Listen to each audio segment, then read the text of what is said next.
Hello, everyone. As you're coming in into the room, you can let us know where you're tuning in from. That'd be great. Looks like we're about halfway there. So as people are coming in, just let us know where you're tuning in from. We always like to know.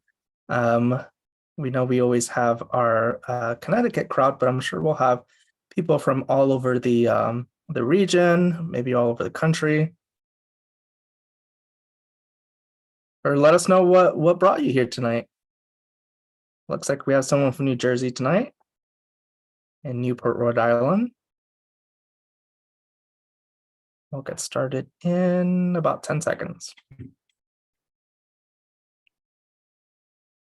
It's like we've almost reached our number. San Diego County, California is here.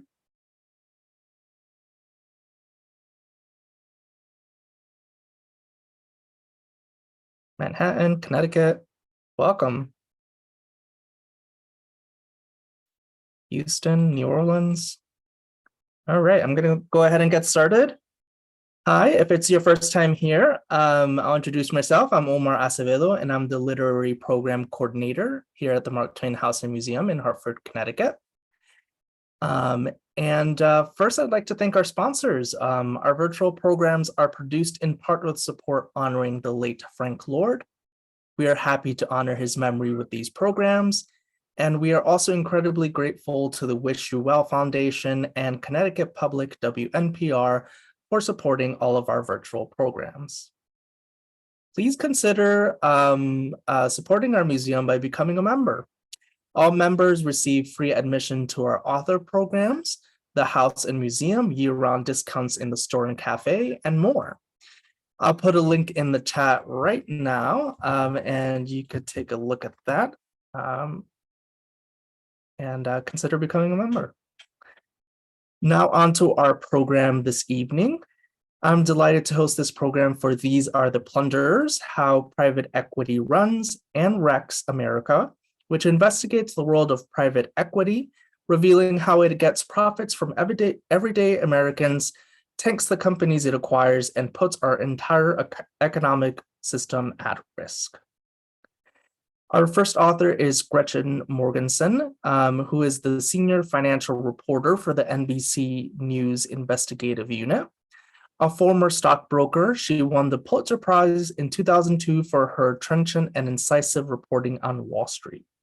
She has previously worked at the New York Times and the Wall Street Journal. Our second author, Joshua Rosner, is managing director at independent research consultancy Graham Fisher and Company. He advises regulators, policymakers, and institutional investors on banking and financial markets. He has been interviewed on PBS, CBS, NBC, CNN, Bloomberg, CNBC, and Fox News, and featured in or written for the New York Times, the Wall Street Journal, and many other publications. Gretchen and Joshua have already co-authored another book, the New York Times bestseller, Reckless Endangerment, How Outsized Ambition, Greed, and Corruption Led to Economic Armageddon, which is about the mortgage crisis. And our moderator, Dan Haar, is a columnist and associate editor at Hearst Connecticut Media, writing about the intersection of business, public policy, and politics, and how the issues affect the people of Connecticut. Now, we encourage you to have a conversation in the chat. If you have a specific question, though, you can post that directly into the Q&A section. That is in the bottom center of the screen. Don't put questions in the chat because they can get lost as people are having conversations. You can also click on live captions to see live auto captioning for the program. And finally, and perhaps most importantly, I will be putting a link in the chat to purchase These Are the Plunderers through our museum store. Your purchase will support our museum and our honored guests. That is all from me. Please sit back and enjoy, and I'll turn this over to Gretchen, Joshua, and Dan. Thank you very much, Omar. I appreciate it. Thanks to you. Thanks to the Mark Twain House for having us. I also want to give a shout out for our friends at SABU, the Society, I'm starting to say for Americans, the new name, Society for Advancing Business Editing and Writing. I know they invited some of you. I see some names on there. Henry, welcome. And John, and that's great. And Gretchen, I did not know you were ever a stockbroker. I'm not spending enough time reading book jackets, apparently. So that explains everything. Well, it's ancient history, so don't worry. No. You once a stockbroker. Listen, I was a photographer, so that explains a lot. So I want to start with an overview, but first a little bit about just an introductory about the book. It does combine absolutely great investigative and storytelling, both techniques and the way it goes about. I think is very it's fast reading, and it's great in the sense that it is ascribing humanity to this. These are about people. These are not about systems. And as we talk tonight, I think we want to sort of keep that in mind. The book does capture that in a great way. The book also invents two words, plunderland and plunderdom. So in the spirit of Mark Twain, I want to see if we can invent a few more words during this conversation. But I'm not sure plunderdom, I think that is an invented word, and that's great. Mark Twain would like it. Let's start with an overview. What is private equity, and what is it about private equity that has become so pervasive in the economy? I believe you say 6% of the GDP in the whole country, 12 million workers. Well, private equity is what used to be called leveraged buyouts. Dan, you remember back in the 80s, these really started to get going, where corporate raiders would come and take over, sometimes hostile takeovers of companies that were then very undervalued because we had been in a bear market. We had been in a very slow stock market for many years, and they would ride in and take over the company. And it was quite, troubling at that time. We are now advanced well past that, but some of the same practices do exist. They've given themselves a new name, private equity. They don't call themselves leveraged buyouts anymore. And what they do is they acquire companies, they load those companies up with debt, heavy debt in some cases, and then they try to streamline the business operations with an eye for selling the company in about 5 to 7 years, which is a really quick turnaround. So they have to be very aggressive about their streamlining. And what that often translates to is job losses, pension obligations that are destroyed, the sale of assets underlying the company. And so that's kind of a thumbnail sketch. Josh, what did I miss? Well, I would also add, though, typically we think of public investment vehicles, asset managers, or direct investment in stocks or bond securities.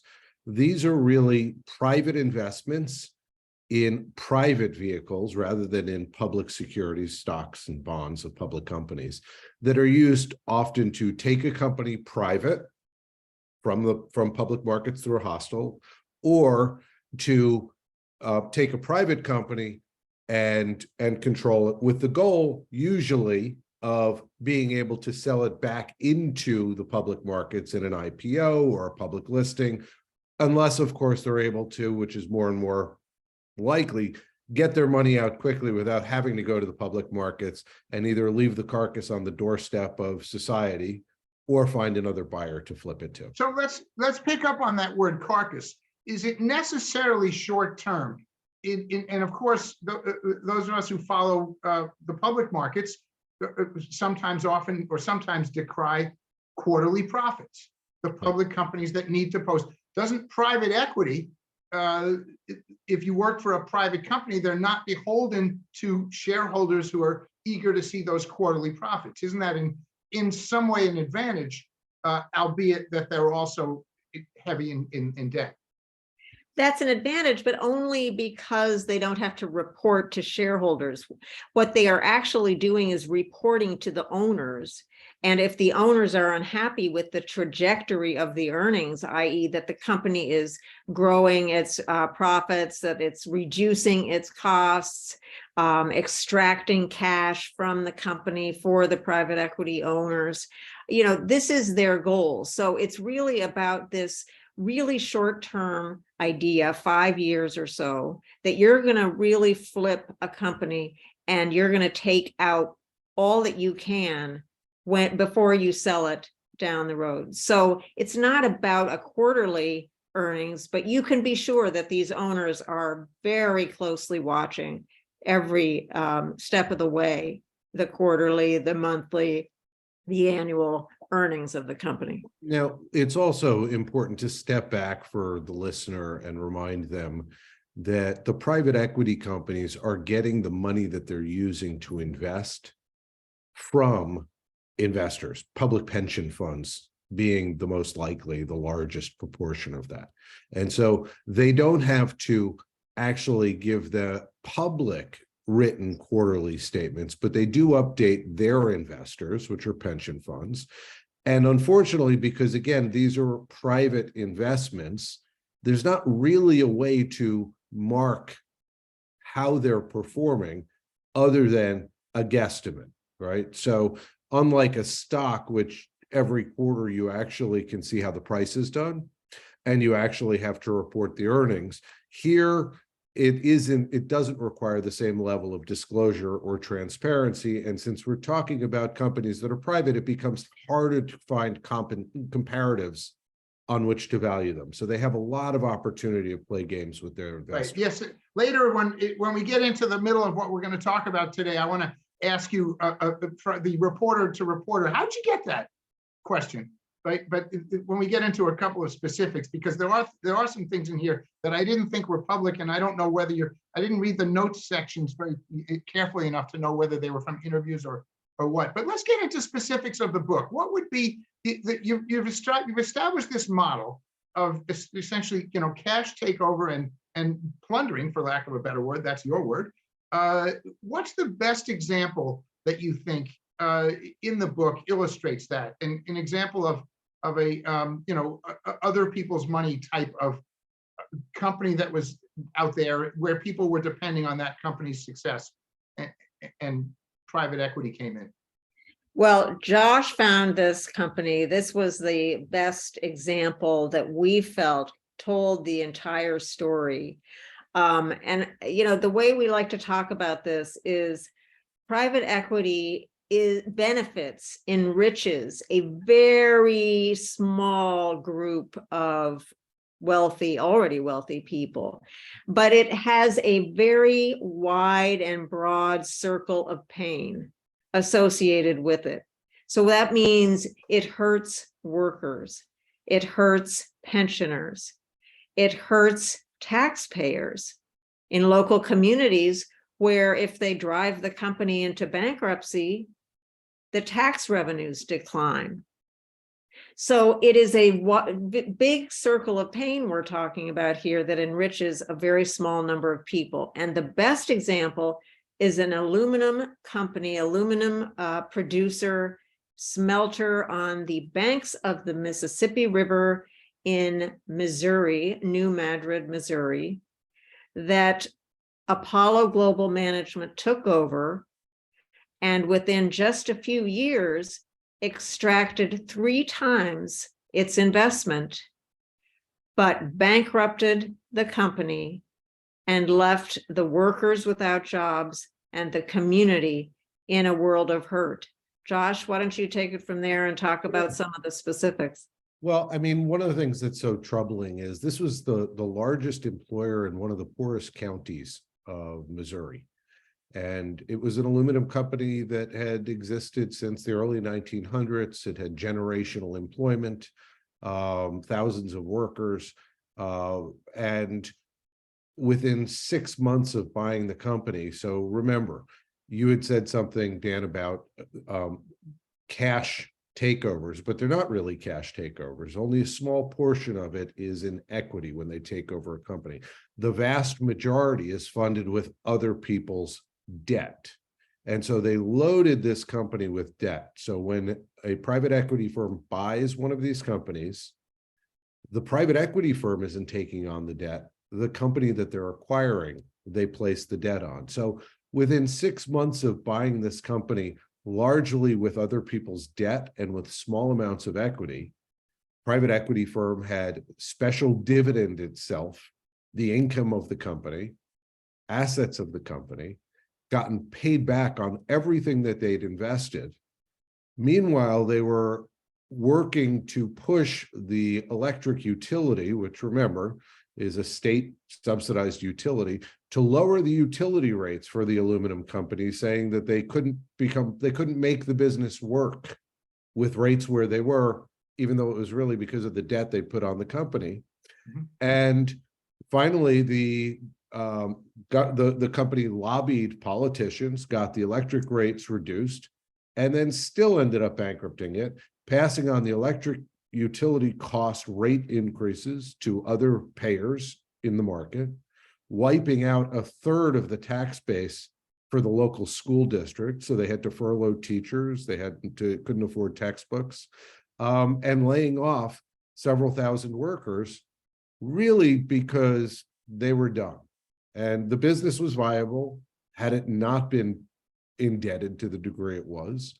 And that's sort of a perfect example of you're hurting the pensions, you're hurting the retirees, you're hurting the taxpayers, you're hurting the small businesses within that market who have to take over those higher electric utility rates. And they don't really have an investment left in this as soon as they can get their money out. And that's really the problem. Now let's talk about Noranda, that deal. Who was that? That was KKR. Is that my?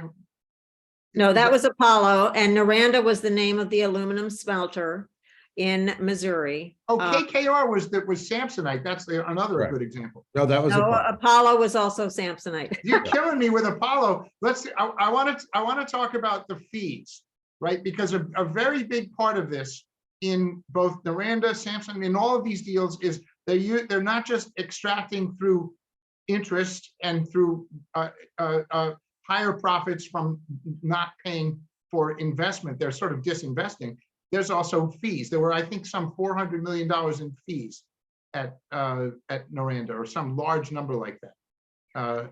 Well, the trick that these folks often used to do, I think they stopped doing this particular fee extraction after the SEC went after them for doing it. But it was something that's very interesting. I call it money for nothing. And here's how it worked. A company gets acquired by a private equity firm. The private equity firm is then going to help the company manage its operations, become more efficient, and they charge the company monitoring fees. These are fees that the company has to pay the private equity firm for its advice, its management, guidance, etc. So monitoring fees, they're called. And typically these monitoring fees would be contracted out to the company the private equity firm bought over a 10-year period. Okay. Mhm. So they would agree to pay over 10 years these monitoring fees every year. So even if the company sells, if private equity sells the company after 5 years, guess what? The company still has to pay the remaining 5 years of monitoring fees to the private equity company, even though it is not monitoring anything anymore because it has sold the company. So that's just one example of the kinds of fees that really can drain a lot from these companies. Right. So it's like the big sports contracts, you know. Well, it isn't though, because it's essentially like, it's sort of like you charging your own child allowance for your parenting of your child. That's a good one. I'm too old to try that. It's unfortunate.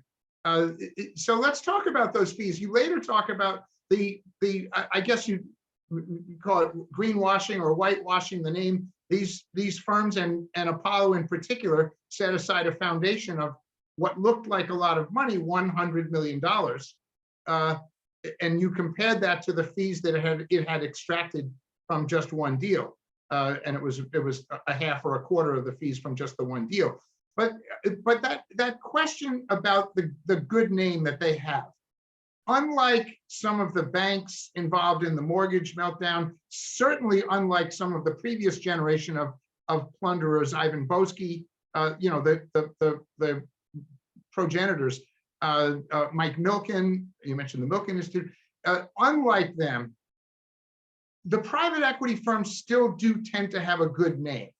And is that something, why is that? And is that because of good work they're doing in the community that's a small, tiny fraction of the profits they're extracting? Or is it because this is just too confusing for most people to follow and understand, unlike the banking crisis, which was a little bit more understandable? I think there are a lot of reasons for it. One is that these are secretive companies. They don't put their name on the door when they buy a company, okay? So when KKR bought Toys R Us, they did not put KKR on the door of the Toys R Us. So you don't know when a private equity company owns a company that you shop at, an emergency department that you go to when you break a bone. You don't know that these companies are owned by private equity. And so when you say their good name, it's really because there's been this sort of stealth takeover of many, many companies that you don't even know are owned by private equity. Now, talk about good name. During the discussions about surprise billing in emergency departments, you remember this great controversy. People were going to their local hospitals thinking that they were covered by their insurance because the hospital is a participant in their insurance plan. They would go to the emergency department, get fixed up, get treated, and they would get an enormous bill from some entity that was not covered by their insurance. Now, these two of the companies that were doing this were owned by private equity, but you didn't know that. They were called something else. So I think it's been shrouded in secrecy, and that has kept them, these people and their firms has kept them sort of in the shadows as far as contributing to these problems, which is one of the reasons Josh and I wanted to write this book.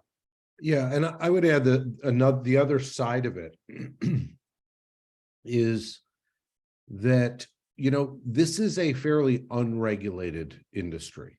So when you talk about the banks, you have actually a 100-year-old structure of bank regulation, almost 125-year-old structure of bank oversight, bank regulation, and even through deregulatory cycles, there are still very strong regulatory requirements upon banks' involvement in commercial enterprise, etc.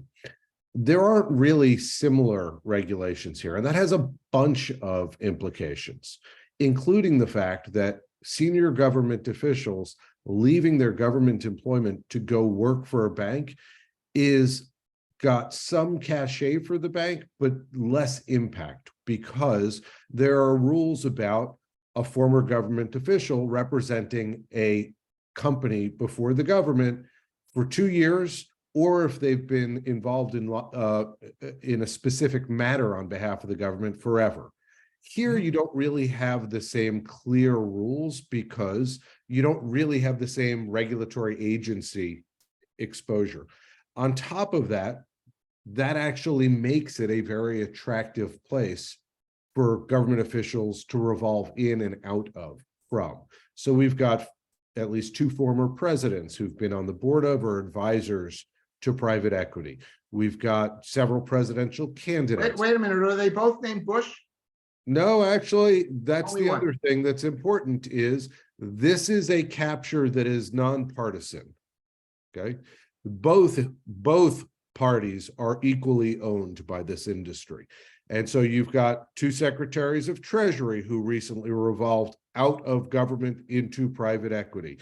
You've got a Fed chairman who came from private equity, the revolving door between government. You've got a former senior senator who just left the Senate Banking Committee, revolved into Apollo. So You got a governor of Virginia as well. a governor of Virginia. Yes. So the ties between this industry and Washington are far deeper than between even the banks leading up to the financial crisis. Well, that's saying a lot, because in your previous book, you go into great detail about those ties, especially at Goldman Sachs. Yeah. So I think when you say that, you're saying a lot. So that's a good point. And I want to get back to the political connections and the regulatory. But first, I want to talk about just exactly how pervasive is this. Those of us here in Hartford, in Connecticut, know that the ownership of the Hartford Current is under a private equity ownership, and they have in fact plundered. I can say that publicly without any question. Their numbers are way down. They're doing a great job for what they have left in the newsroom. They've been cut by maybe 90%. Not all of that under this private equity firm, but we're all aware of it here. Most people maybe not. How pervasive is private equity ownership of the things we own, the things we buy, the things we use? It's very pervasive. And again, it's hard to see because they don't put their names on the door. It's also very hard to investigate because they often put each entity into its own LLC so that they can, not be possibly touched if there's lawsuits or any kind of litigation against an entity. So you have nursing homes, for example. We know that private equity has been very deeply, aggressively going into healthcare. One estimate has 11% of nursing homes owned by private equity, and that is probably light and probably low because it is very hard to look at ownership. It's very Byzantine and it is very difficult to identify. Another data point is 40% of the nation's emergency departments are run by private equity. 7% of the workforce works for a private equity backed company. So we are talking pervasive. We are that's talking 12 to 13 million people in the country working for, and do they all know it? Yes, well, I don't know. You have to ask them. But Yeah, lately, but as example, Gretchen, talk about the physician practice, the 300 practices. I think that's a perfect example of how they hide it and how it's not known. And it's important in healthcare to remember that this is an industry that's supposed to be run for patient outcomes, not for profit first and foremost, like education, frankly, like news. And those are historically untouchable types of business because there is a social responsibility in them. wait, no, nobody thought it was untouchable. It's been touched. Right.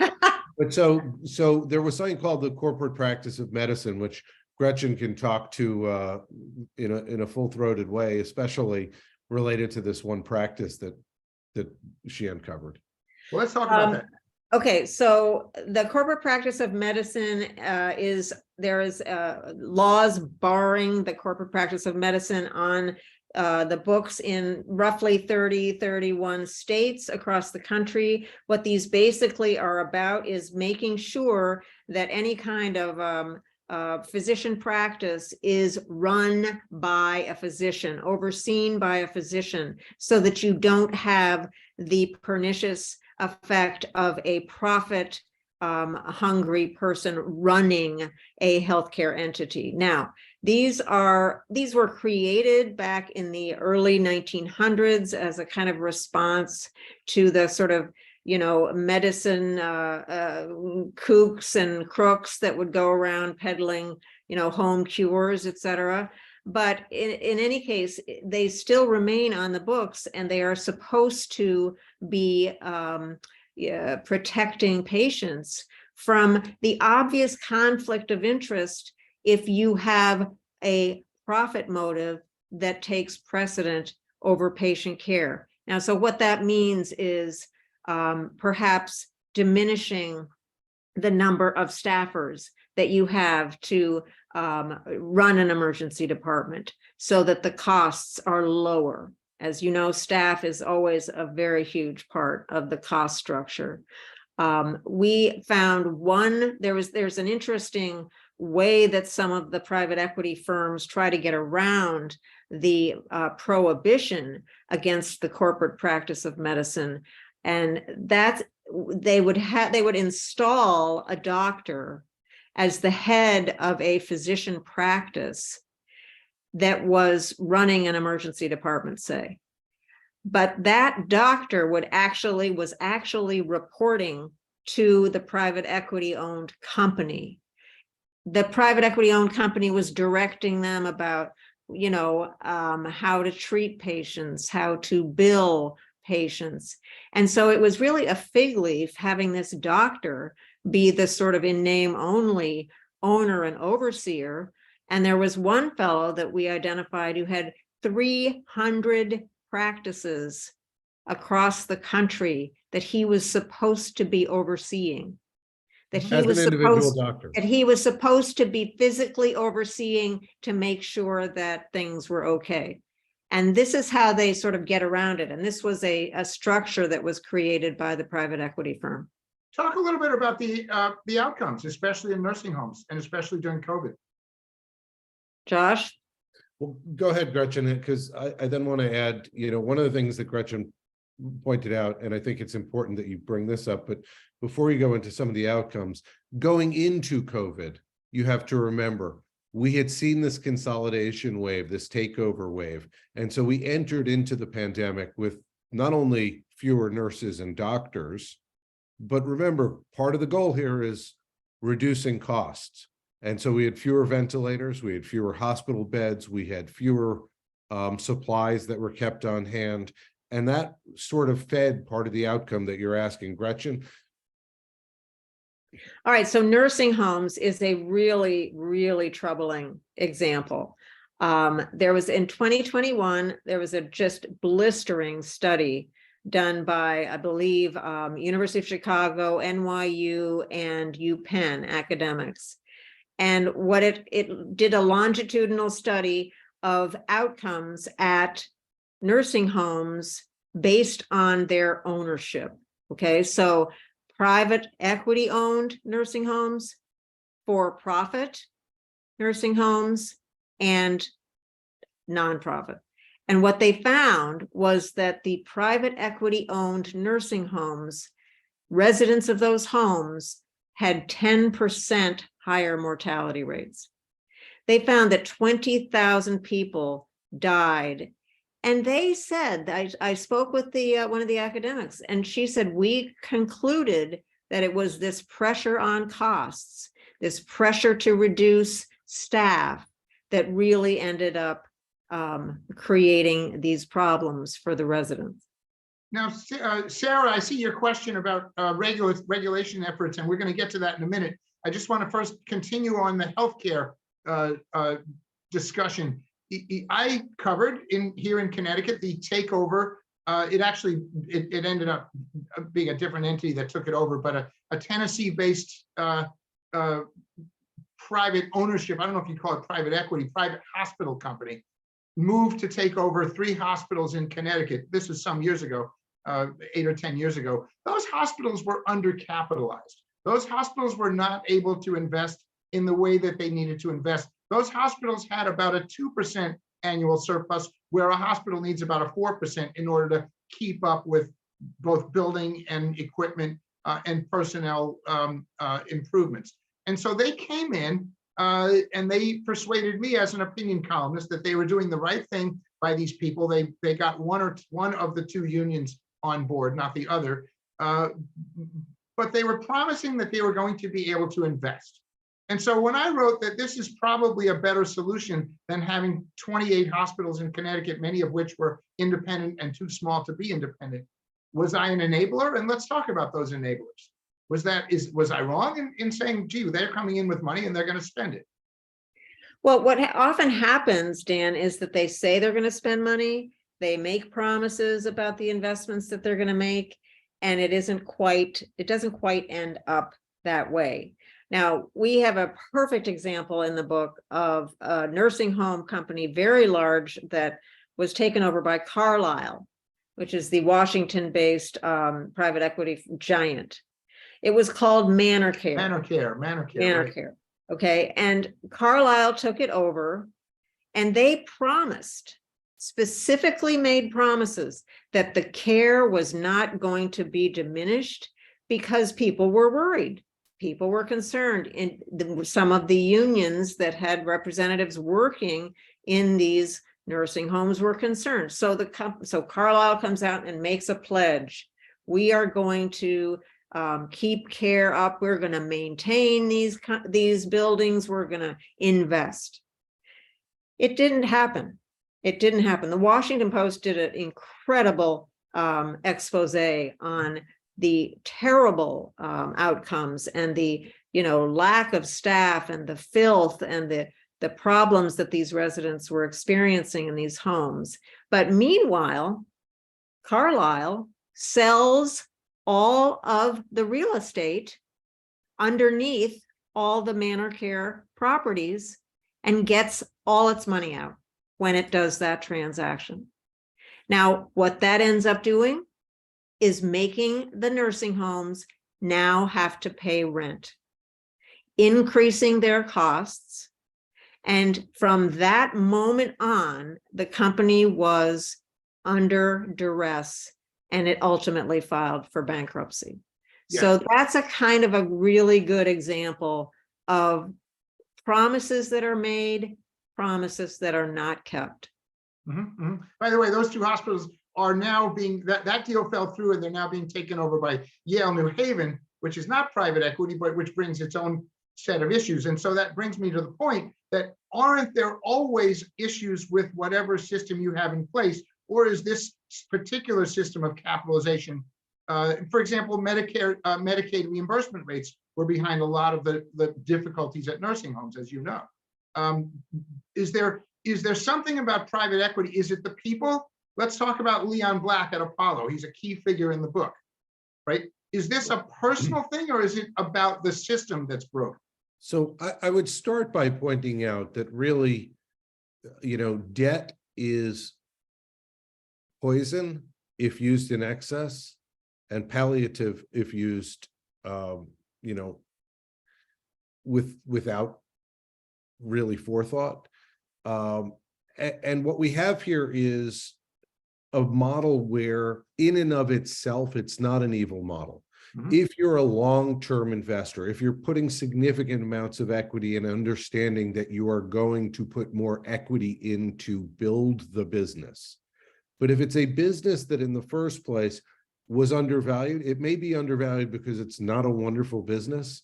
And so then to load it up with debt and be tied to a short-term 5-year turnaround creates this incentive to play games, do the things that we're talking about in terms of extracting the assets while you can, rather than investing for the long term. And that really is the problem with the model, frankly. There are ways to do it right.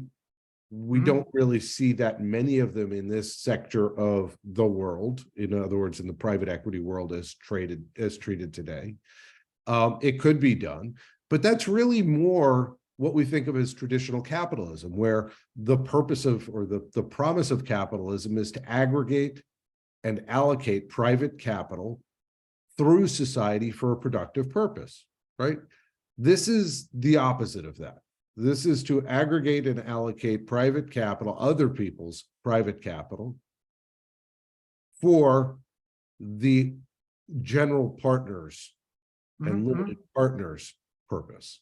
Now, you talk a lot about, in the book, you talk a lot about how the partners of some of these firms, again, Leon Black, his name keeps coming up. I want you to talk about the degree to which this is about a personality, the founders, Steve Schwartzman, Leon Black, Henry Kravis, that you talk about at these big firms. And in some instances, you're talking about them pitted against their own employees, let alone the employees of the companies that their firms own. So my first question is that just a human weakness that these people happen to have, that they like to go after their own partners and their own colleagues' money? Or is it something, again, inherent in the way this works?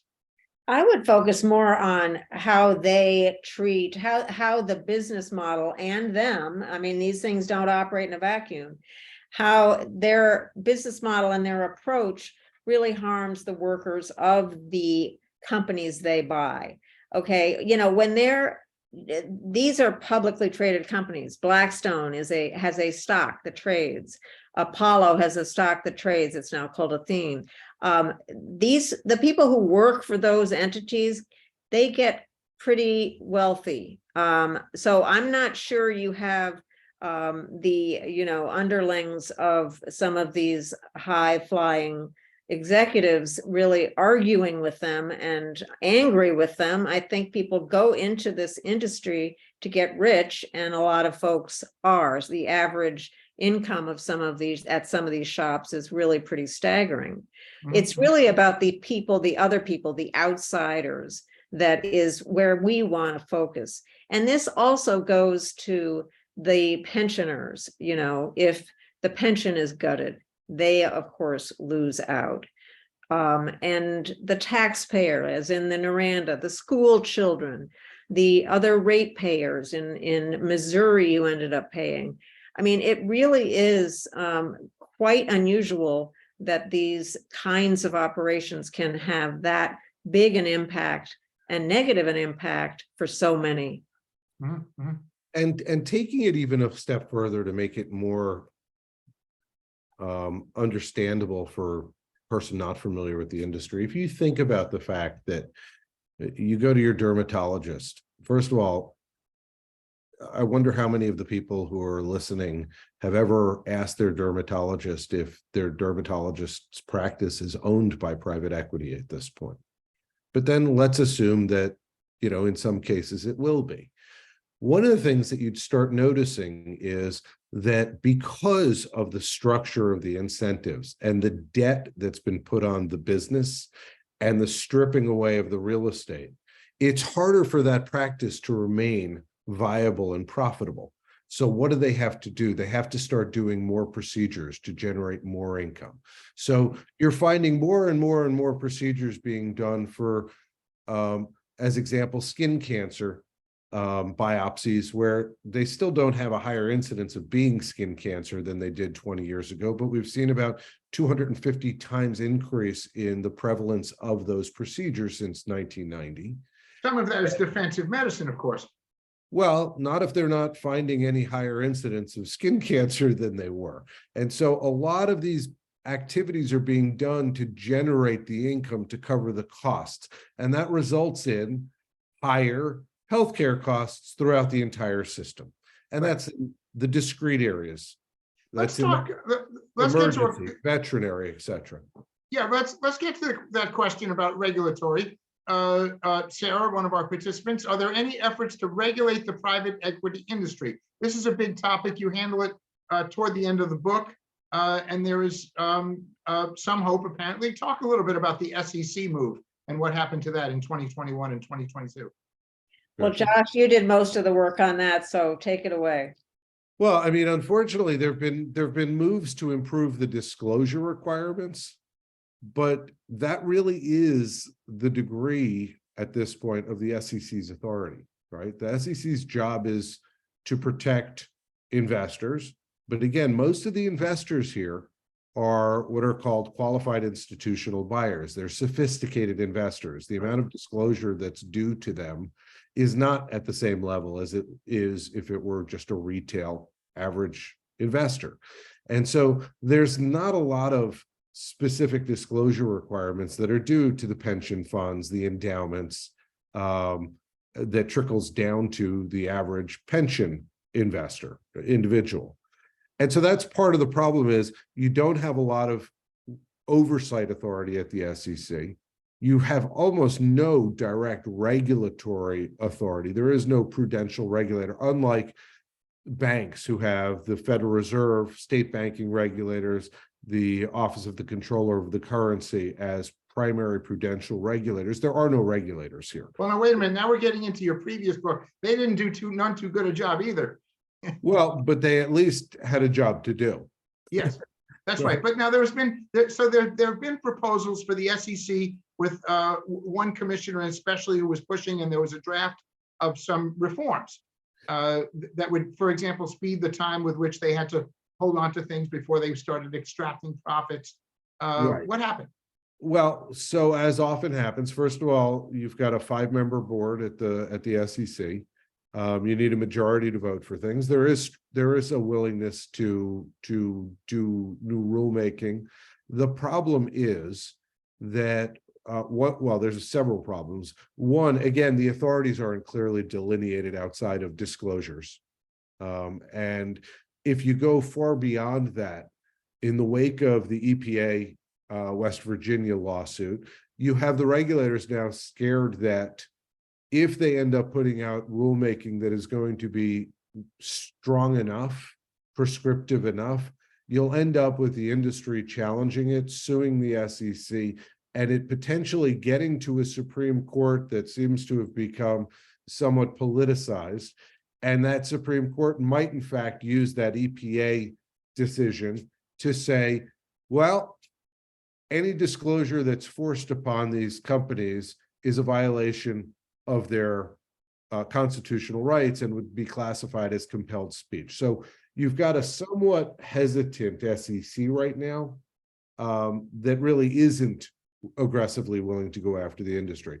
Some of the other parts that we've seen is the FTC has certainly started saber rattling that it's going to be more aggressive and the DOJ at looking at mergers and acquisitions, industry concentrations. They're starting to change at the FTC, the way they're looking at in-market roll-ups of small healthcare businesses and how they look at market concentration within local markets. At this point, it's all promise. We haven't really seen anything significant occur. Right, and there was a case, the Supreme Court just agreed to take another case this week where the worry among people who favor regulation is that what they're saying is that if it's not explicitly written into the congressional enabling act for the regulation, that's right, it can't happen. And of course, the other shoe is nothing is happening in Congress. Let's get to a question from my friend Rand here. Are there cases where private equity functions well and does a good job with and for a company advised? If so, what differentiates those cases from the kinds of rapacious scenarios you are describing, a word that does occur in the book more than once? Well, I would say that the best way to signal a firm that's doing the right thing is, again, what Josh was talking about earlier, is the use of debt. If you are going to put a ton of debt on a company, that is the dead giveaway that this is the business model of the plunderers, okay? If you have a buyer who is willing to pay more equity, to buy more of an equity stake in that company, more skin in the game, then that would be a signal that this is a different business model from the one we're talking about, and less extractive because they have more skin in the game and they want the thing to succeed.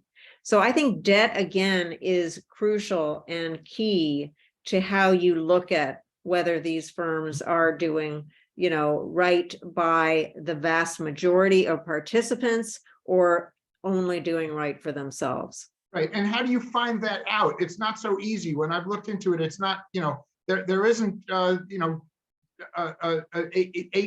and 10Ks that come out every month and well, 10Ks every year, but it's not so easy. How have you done it? And there is, in fact, a question for reporters doing this. What tips do you have for uncovering their activities? I should mention that in all of these cases in the book, there's a tremendous amount of investigation going on, stuff that's not on the surface. How can you do that? And can you expect advocates locally to be able to do it?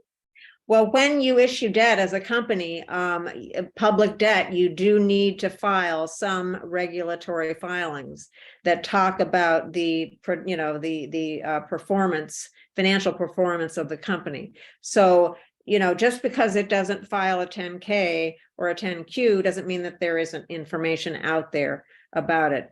Another way to look at for things is when these deals are announced, they often describe the corporate, the structure, the financial structure of the deal, how much debt is going to be raised versus equity, et cetera, how much money is being put into it. And so you can dig through it. But yes, you're right, Dan, they don't make it easy. They don't give you a roadmap. Let's just say that. Right. So it's hard to expect advocates, who are not authors and full-time reporters to be able to do this. But is there a reasonable expectation that the community affected can get the information it needs, advocate, and make a case to either local regulators or maybe even just the public?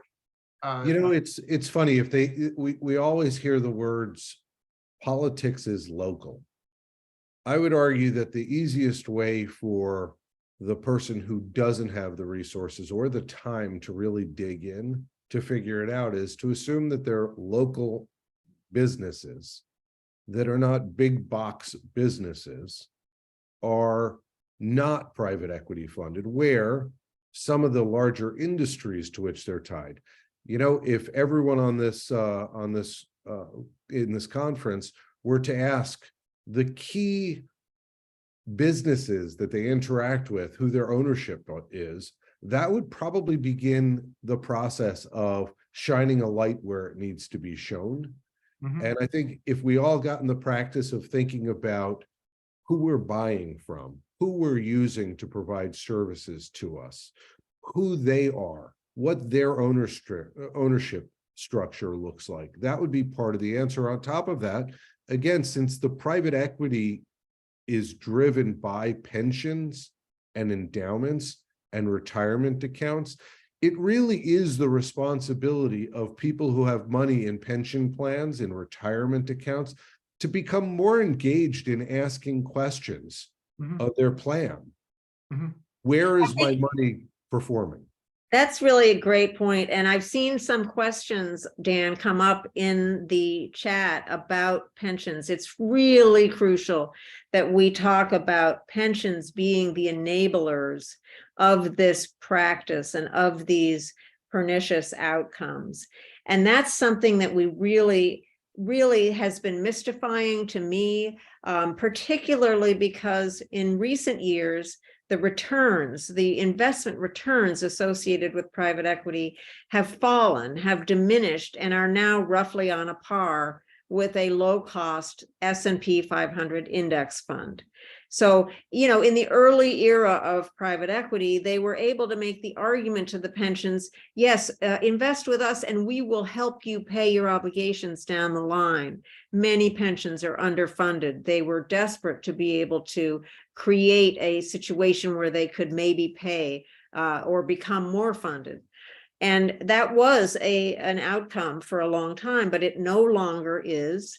And so now you have the spectacle of pension funds continuing to own private equity, even though it doesn't provide the returns that they need, and it can eviscerate the very populations that they are supposed to be serving. Their beneficiaries are exactly the people who lose their jobs, are the kinds of people who lose their jobs when private equity comes to town. Have you gotten any answers from CalPERS, the giant California pension system? No. I know that you tried. I tried. Yeah, I actually am working on a story right now in which I am trying to get answers from two very large pension funds about an investment in private equity that they've made. And I really just get boilerplate answers saying things like, yes, we always take great care to look at the governance of the companies that we invest with, and we, go through great detail with them. And it's really kind of feels to me like blah, blah, blah, blah. Mm-hmm, mm-hmm. A couple of questioners here in the Q&A have asked about industries that are special targets now, especially REITs and in real estate, in residential real estate, which we're starting to see. Is that a a special danger here? It's already, we already are seeing it in some sectors of the housing industry. And what other industries should we be looking at? So, the real estate one was really one where they went in the wake of the great financial crisis. There were a lot of foreclosures. The industry swooped in, but it wasn't just private equity. It was actually private equity. It was new REIT creation. It was other institutional investors. But yes, we've seen the institutionalization of large purchases of individual or 1 to 4 family real estate and multifamily real estate. I think that one is fairly well played out at this point. But, it's interesting because, again, what we find is this is a industry, and I hate to say it, but it's a little bit of a bottom feeder mentality, sort of like the catfish at the bottom of the lake that's eating everything that no one else will eat.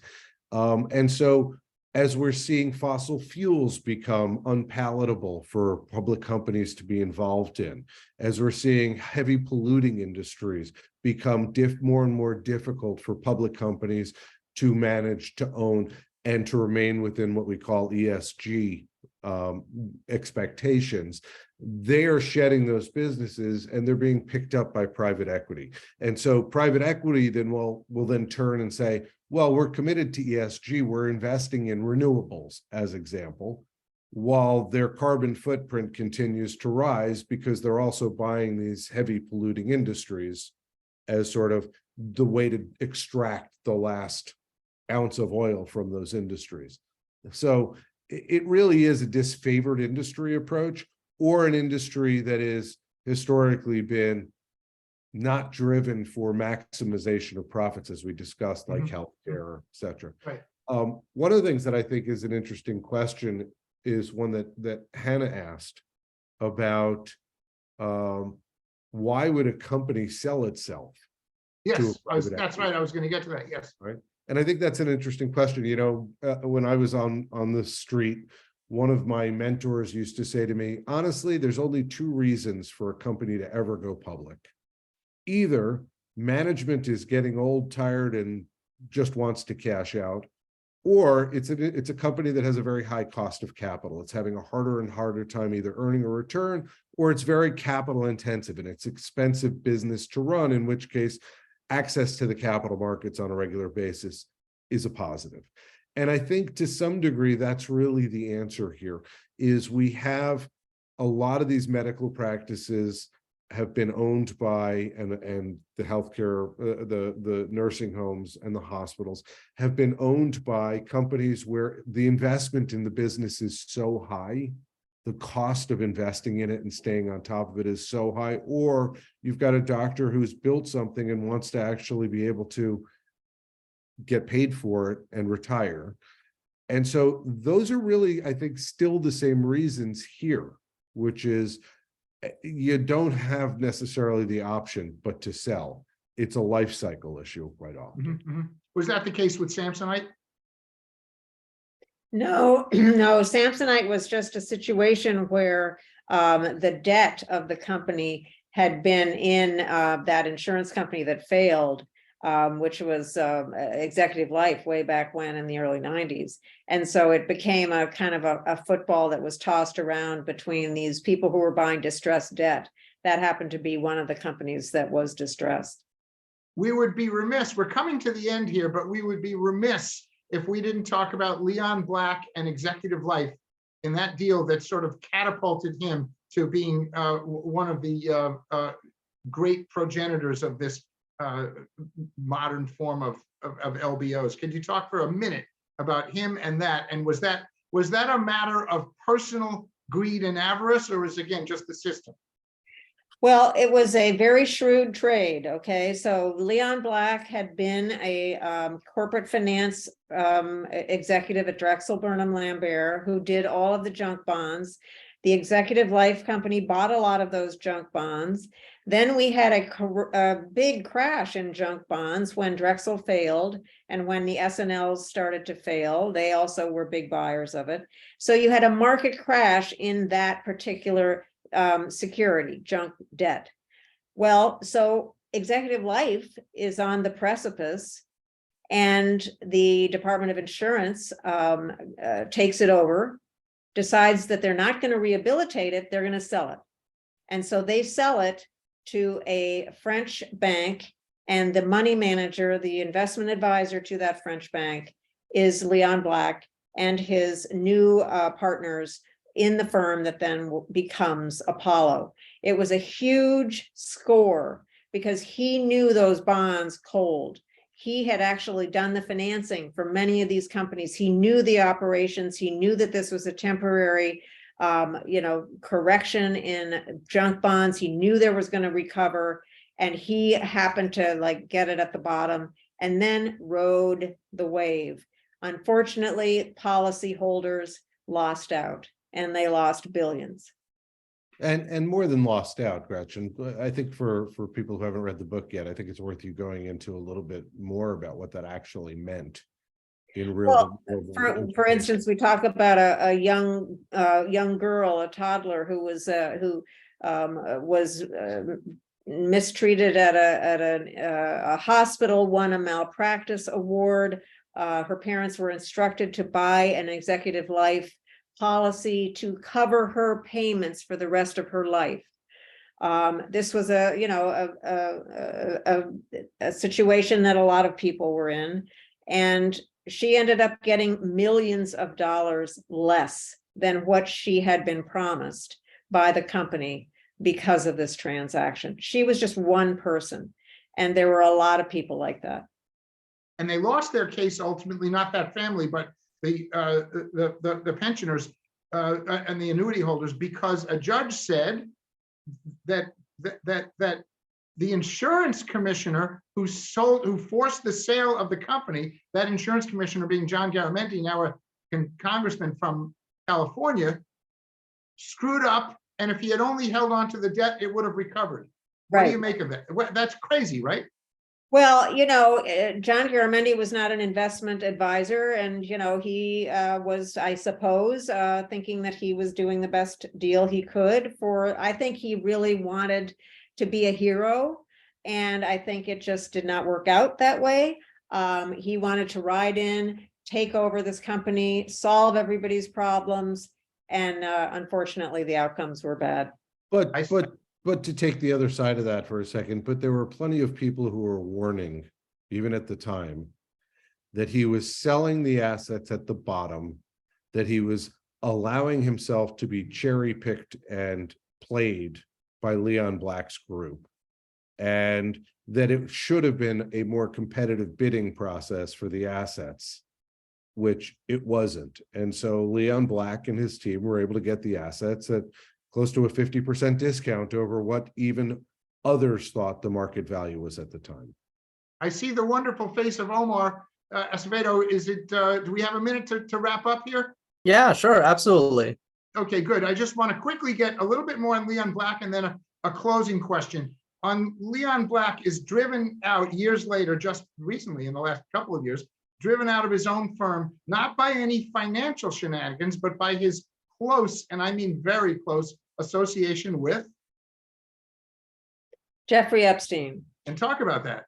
Well, it was investigated by the company, by Apollo, the company he founded, and they found that Leon Black had paid Jeffrey Epstein about $158 million, I believe it was, for tax advice. And, this was very strange because Jeffrey Epstein was nobody's idea of a tax guru. And so it was just too much. The scandal was just too high, too big. Now Leon Black said that he was simply retiring. He did not say he was forced out, but again, it was a situation where the scandal involved with Jeffrey Epstein was just too much for the company and for the board. So he did leave the firm that he founded. And he was forced to leave the museum boards that he was on. Yes. It was the chair of Museum of Modern Art. Exactly. He was also, if you remember, there was the service on, I think it was Epstein served on the board of the Black Family Foundation. No, it was the other way around. Yeah, there were some relationships. Yeah, there were some deeper ties there. I always think it's a shame when somebody is driven out, who has committed some shenanigans, to say the least, is driven out for reasons other than those financial shenanigans. We saw it with Mr. Zell at Tribune, not one of my favorite people, also involved in some of this stuff. He was driven out for improprieties not having to do with his I will say, crookery, and go ahead and sue me, Sam. I want to finish out by saying that you end the book with a reference to some Justice Department antitrust investigations against Blackstone, KKR, and Apollo. And in contrast to that other great book about the financial industry, The Great Gatsby, at the risk of giving away the ending of the book, it only takes one or two cases to get the looters' attention. And so we wait and hope, not beating against the tide, waiting and hoping. Is there hope? Well, I do think that the government is getting hip to what these practices do to the greater number of people, to the society, to the economy. As Josh pointed out earlier, the antitrust arms of the DOJ and the FTC are looking more at these transactions. We do have some people in Congress who are trying to make some changes, trying to require more disclosure that would be at least helpful to people to know when they're dealing with private equity, but it's really still all around the edges, and we have a long way to go. Josh? Couldn't agree more. I mean, I think that it really comes down to activism at the end of the day. It comes down to individuals becoming involved in the society in which they operate. Because right now, as we said, the political class is largely captured. You've got the far left progressives who are, catching on to the joke. You've got some conservatives, sort of more the traditional far right conservatives who are starting to say, this is destroying families, it's destroying Main Street, it's destroying businesses. But until it broadens out to the center, unfortunately, I'm afraid that even the regulatory efforts there are will be muted because of the political power that these companies have. And until the pensions finally wake up and decide that they don't want to really be a participant in some of these outcomes. That's crucial. Mm-hmm. Well, I guess that's a good place to finish. Thanks to both of you. Thanks to the Mark Twain House, and to the audience. There are some great questions we didn't get to and some good questions we did. Omar? Yes, thank you so much, Gretchen and Josh. And thanks to you, Dan, for being an excellent moderator, as always. Hear, hear. Yes, and thanks to our audience for joining us. I put in the link in the chat, a link to upcoming events, and I just want to highlight a couple. On May 23rd, we'll be talking to Simon Winchester about his new book, Knowing What We Know, The Transmission of Knowledge from Ancient Wisdom to Modern Magic. And on May 30th, we'll be talking to the author of For the Culture, The Power Behind What We Buy, What We Do, and What We Want, and Who We Want to Be. Some explorations of different institutions. And please join us at the museum for a tour. We're open 7 days a week now, and you can go on our website to buy a ticket. Thank you so much and have a great evening. Thank you. Thank you. Thank you so much.